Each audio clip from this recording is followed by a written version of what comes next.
ప్రతి ఒక్కరికి యేసు ప్రభువే కనపడతాడా? ప్రతి ఒక్కరికి దేవుడే అవపడతాడా? దేవుని క్రియలు చేసిన నిన్ను చూసి దేవుడు అంటారా?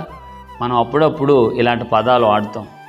మనకి కానీ మన బంధువులకు కానీ డబ్బులు అవసరం అయి ఉన్నప్పుడు ఎవరినైనా ఊళ్ళో ఉండే రైతులు అనబడే వారైనా కానివ్వండి, అధికారులు అనబడిన వారిని అయినా కానీ, స్నేహితులు అనబడిన వాళ్ళు, లేదా ఇరుగు పొరుగు ఎదురింటోళ్ళు వెనకిట్టింటోళ్ళు, ఇలాంటి వారిని కూడా మనం అడుగుతాం, సలహా అడుగుతాం. సార్ ఇట్లా అవసరమైంది, ఒక 20 లక్షలు కావాలనో, 10 లక్షలు కావాలనో, లేదా ఒక 10,000 కావాలనో, 30,000 కావాలనో అడిగినప్పుడు ఆ సందర్భానికి వాళ్ళు మన మంచితనాన్ని బట్టి, అనుకూలతను బట్టి, అంతా కాకపోయినా కొంత అయినా, లేదా ఒక్కొక్కరైతే సందర్భంగా అన్ని మనం అడిగినంత తెచ్చి చేతికి ఇచ్చిన తర్వాత, నీకున్న ఆపది, అవసరత, ఆ ఇబ్బంది తీరిన తర్వాత ఆ వ్యక్తితో నువ్వు అనే మాట, ఇదిగో ఈ వ్యక్తి దేవుడులా నాకు ఆదుకున్నాడు,